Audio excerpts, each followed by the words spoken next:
Company వ్యవహారంలో న్యాయస్థానం ఇచ్చిన ఆదేశాలకు భిన్నంగా సిఐడి విచారణ జరిగిందని వైఎస్ఆర్సీపీ నేత మాజీ టీటీడీ చైర్మన్ భూమన కరుణాకర్ రెడ్డి అన్నారు. న్యాయస్థానాల మీద న్యాయమూర్తుల మీద నాకు గౌరవం ఉందని భూమన అన్నారు. మీ దగ్గర ఆధారాలు ఉంటే మిమ్మల్ని విచారణకు ఎందుకు పిలవలేదని, టీటీడీ బోర్డులో సభ్యులుగా ఉన్న వారిని ఎందుకు విచారించలేదని, చంద్రబాబును సంతృప్తి పరచడం కోసం కేవలం నన్ను మాత్రమే విచారణకు పిలిచారని అన్నారు. ప్రభుత్వ పెద్దలు ఒత్తిడి మేరకు మాత్రమే సిఐడి అధికారులు విచారిస్తున్నట్లు తెలిపారు. చంద్రబాబు ప్రభుత్వానికి సిఐడి అధికారులు తలొగ్గారని, మమ్మల్ని నిందితులుగా నిరూపించడం కోసం ప్రయత్నిస్తున్నారని అన్నారు. విచారణ మొత్తం రికార్డు చేసి మా దగ్గర సంతకాలు తీసుకోలేదని, మా దగ్గర సంతకాలు ఎందుకు తీసుకోలేదని ప్రశ్నించారు.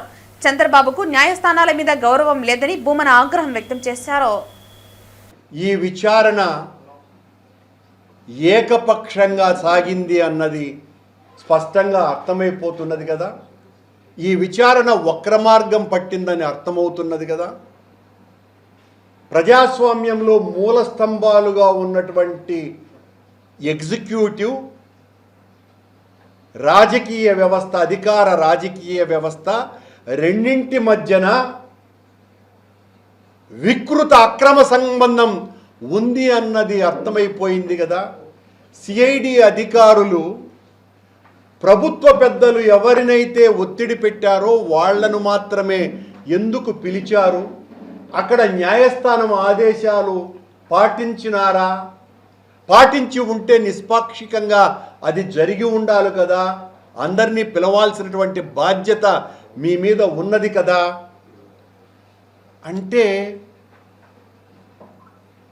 చంద్రబాబు గారి ప్రభుత్వానికి తల ఒగ్గిన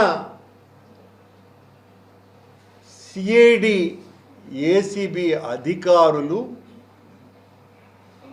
న్యాయస్థానానికే మస్కా కొట్టినారు, టోకరా వేసినారు.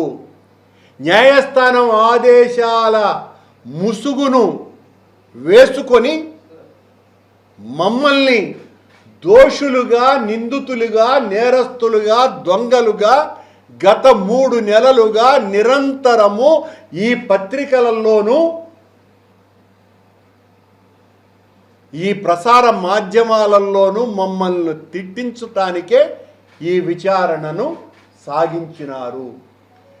ఈ విచారణ సాగినన్ని రోజులు నిజానికి విచారణ అధికారులు వాళ్ళెవరు కూడా ఎవరిని ఏమి విచారించినాము అన్నది చెప్పరు. కానీ మరుసటి రోజున చంద్రబాబు గారిని మోసేటువంటి పత్రికలలో ఎవరెవరిని ఏ ప్రశ్నలు అడిగినారో చాలా స్పష్టంగా వచ్చేస్తాయి. ఇదో వీళ్ళని ఈ ప్రశ్నలు అడిగినారు అని.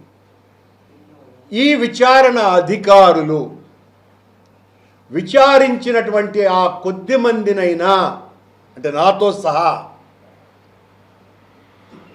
ఆ విచారణ తతంగాన్ని రికార్డు చేసి దానికి సంబంధించి మా దగ్గర సంతకాలు తీసుకోనే లేదు. తీసుకోవాల్సినటువంటి అవసరం విచారణ చేసేటువంటి అధికారులకు ఉన్నదా లేదా అని నేను ప్రశ్నిస్తున్నా.